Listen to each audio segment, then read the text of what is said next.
Brian and Michelle came to my office for premarital counseling.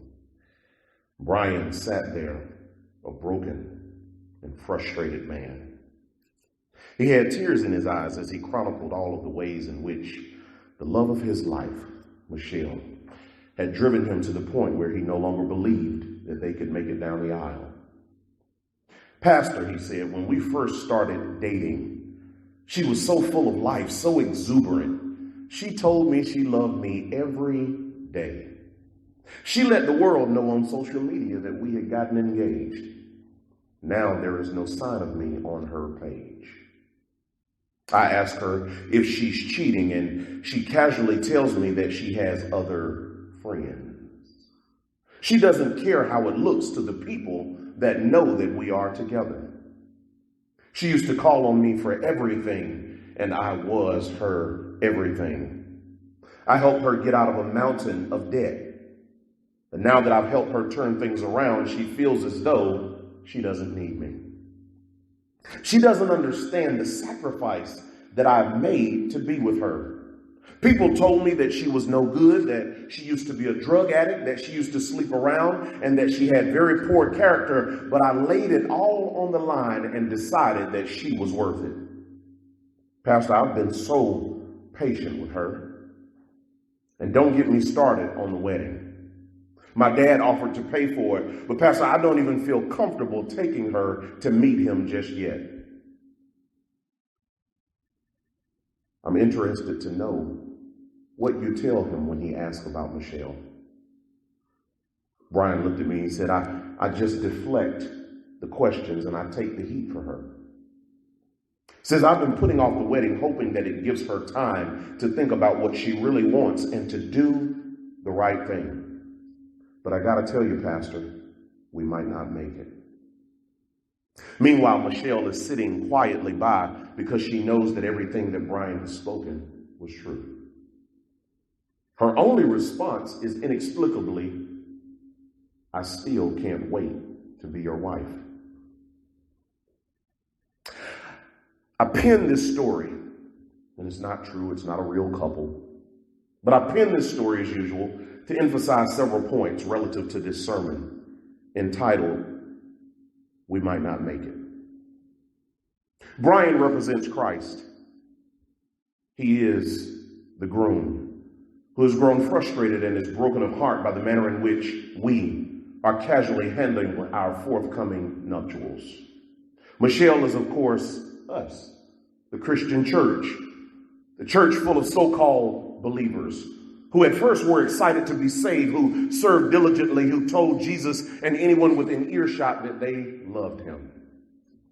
The believer who posted scriptures and words of encouragement on Facebook and Instagram, but whose spiritual status no longer indicates that they are engaged, but that instead it is complicated. The church whose relationship is complicated because believers are busy living their best life, indulging in publicly lewd behavior, apologizing up front for anyone that is offended by the profanity that they are about to post.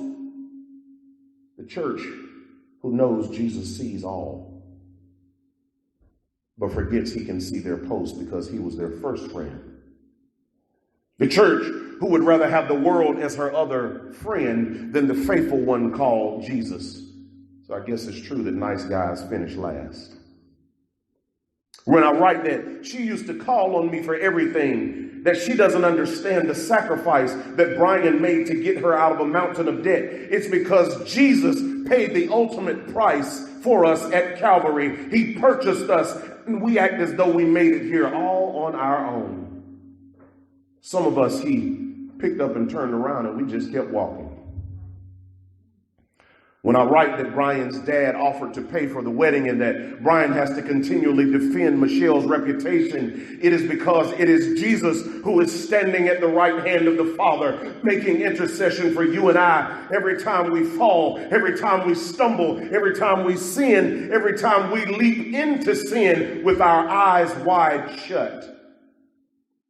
You don't think that Jesus is tired of waiting on us to get right? You don't think it's frustrating to watch your children fighting? You don't think it's disappointing to know that you came to make a way to the Father more easy, and those that are called by your name keep finding ways to make it more difficult?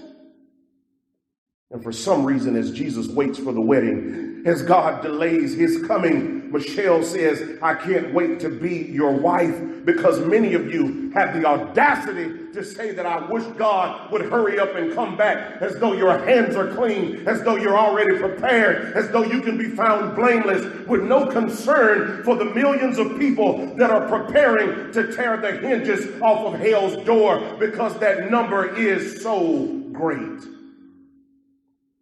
If Jesus came back right now, the dimensions of hell could not be calculated.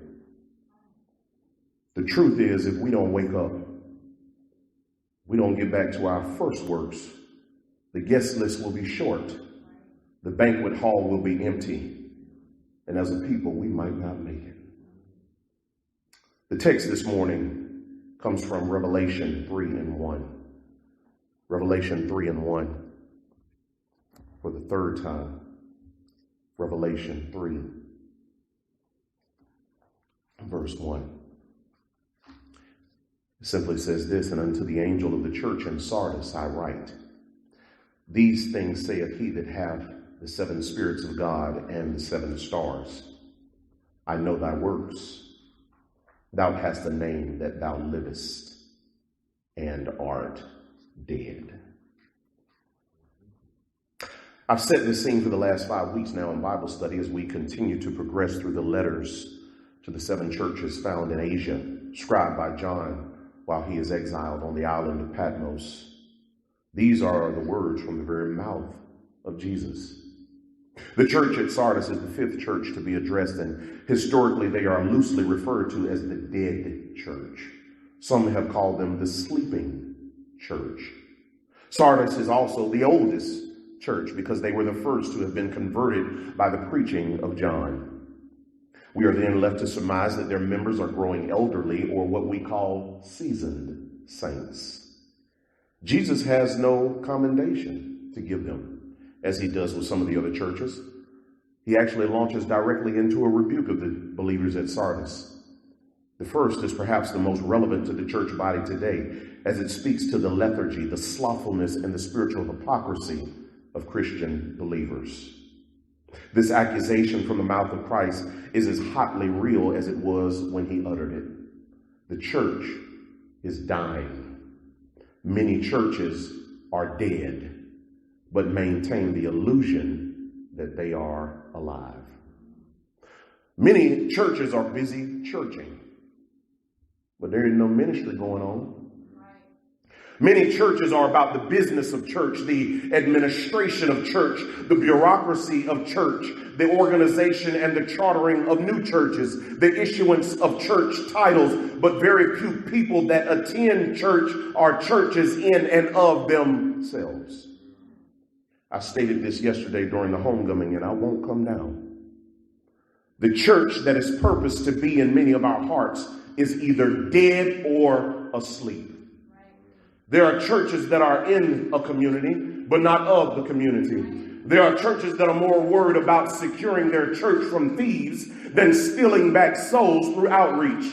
There are churches more focused on tithes than they are focused on lives. And yes, there are churches that have driven more people away from Christ than have dared make the introduction to Christ. Don't get mad at the preacher. Make me out to be a liar. Point number one, you can't talk your way into heaven. You can't talk your way into heaven. Jesus says, I know thy works. We love to hide behind this idea that works are not necessary for salvation. So let me ask you a question. If works are not necessary for salvation, then why is communion and baptism so important in the Baptist denomination? I'll wait. I'm not going to allow you to focus on the jot and ignore the tittle. Those are works too. They are outward professions of the faith, but so is love. Love is an action word. Love is a work. Service is a work. Act of kindness is a work. Ministry is a work. Outreach is a work. Community outreach, prison outreach works. Feeding and clothing works. See, I told you last week that if we are required to have a new mindset, if the mind is to be renewed daily, then the works that accompany that mindset have to change also. If the works don't matter, then why is Jesus addressing them? The Christian believer is not an island unto him or herself. You've got to work while there's still yet day. You may be able to talk your way into some stuff on earth. You might even be able to manipulate some people with a sleight of tongue in this realm. You might be able to talk your way into somebody's life, into somebody's bed, or even a better job. But once you get there, the way you stay there is works. If works don't matter, then why does the Bible say, commit thy works unto the Lord? Why does the Bible offer that a man that does not work does not eat? Why is the word labor in the Bible over 800 times? If works didn't matter, why did Jesus have to perform one at the cross? He could have preached and then ascended to the Father. Don't get mad at the preacher. Make me out to be a liar. We've got to stop being slothful and lazy as a body of believers. If you think Peter is at the gate, then please don't think you can show up like you used to do at the club and get somebody to vouch for you to be able to get in, or you might not make it. Point number 2. Had a friend that used to say this to me all the time. He used to say, be who you say you are. Be who you say you are. Both of us had a reputation in the streets, and when we'd get together, he'd say, all right now, be who you say you are.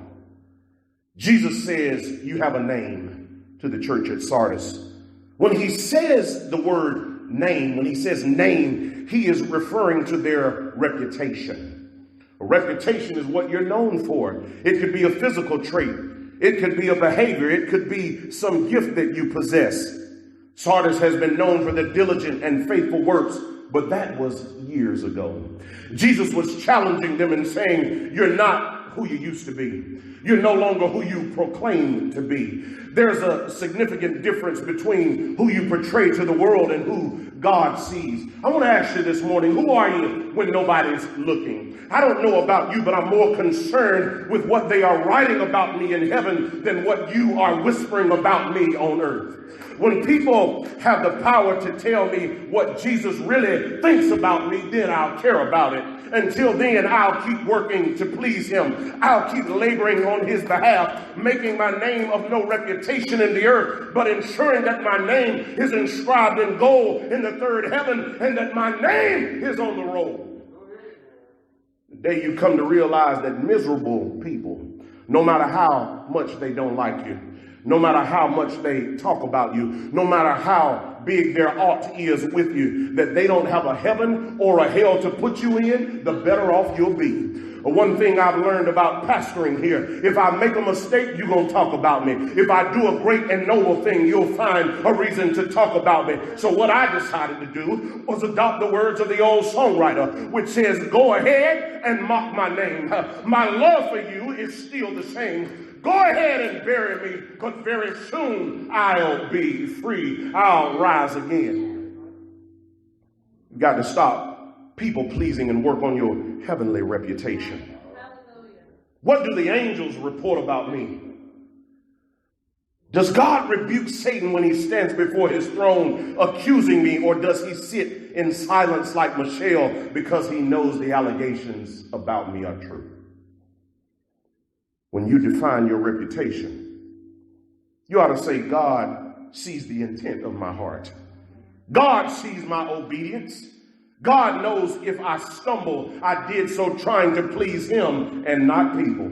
God knows my works. God knows that I don't give him lip service. I am exactly who I say I am. I was exactly who he said I was. I'll die working to become who he made me to be. If we keep putting on a facade for people as opposed to pleasing God, then guess what, baby? We might not make it. Point number 3. Are you a dead man walking? Are you a dead man walking. Jesus says that thou livest and art dead. The term dead man walking speaks of an impending doom of a prisoner that has been placed on death row. He is alive, but his fate has already been sealed. It is often announced as he nears the death chamber to be executed. How does that relate to the church? There are some hard yokes in the church these days. There are some spirits that refuse to be taken down or broken. If you just look around for a second, you can see it. Worship and praise is going up, and it's like that spirit falls on them and makes their body rigid, and there is an ungodly determination not to feel what's going on, not to flinch, not to submit. That's a dead man walking. Some churches are so dead that even when you step on their toes, they won't say ouch. The word ought to always prick your soul. It ought to always convict your spirit, call you to be better, to do more, and force you to look at yourself, unless, like the songwriter says, you're too close to the mirror.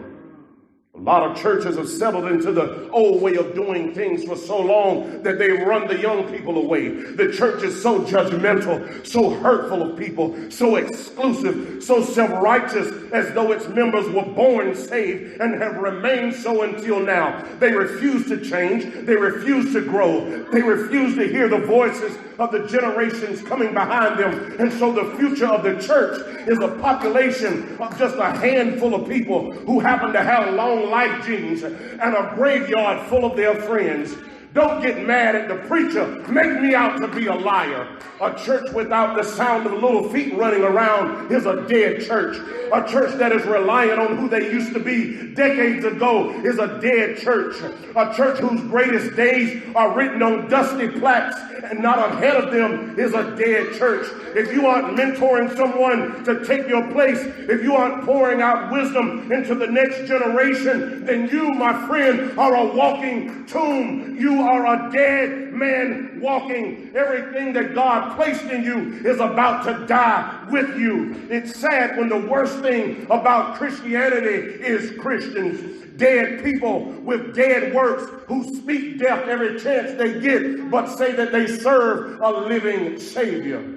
Don't get mad with the preacher. Make me out to be a liar. So many of us are in need of a personal revival. Many of us are lukewarm, prepared to be spewed out of his mouth. Some of you are dying inside because churches have made you quench your spirit. Some of you wanted to shout or run, but the culture of the church made you feel that it wasn't dignified. Then I guess David wasn't dignified. I've gone to churches and watched people that have more passion about somebody sitting in their seat than the worship of the word that went forth. So many of you are worried about the wrong things, and you're teaching it to those that are coming behind us, and you're killing the church. Why? Because the church inside of you is dead. Don't get mad with the preacher. Make me out to be a liar. Return to your first works. Wake up and be who God called you to be. Tell the chief physician that you want extraordinary measures taken to revive you because you know you still got work yet to do. And to the church, listen, church, if religiosity, ritual, and routine is more important to you than relationship, then we might not make it. If we are more concerned about the cleanliness of the outside of the bowl than the inside, then we might not make it. If the songs that we sing are more important than the spirit with which we sing, then we might not make it. If having more money on the quarterly report is more important than having a treasure laid up in heaven, then we might not make it. If you setting somebody straight is more important than making sure that somebody's straight, then we might not make it. There will be some people that attended church every Sunday and they look like church, but because they were dead on the inside, they might not make it. There's going to be some people who harshly judge the sin that we saw in others, but believing that their sin was hidden from sight and they might not make it. There's going to be some pastors in hell. There'll be some deacons in hell. There'll be some anointed people in hell, some activists, some motivational speakers, and as the former president said, some very fine people. But as they cry out for water, they're going to look across the great Gulf fixed, and they're going to see those that are in paradise. There are going to be some thieves over there. There are going to be some drug addicts over there. There'll be some alcoholics over there.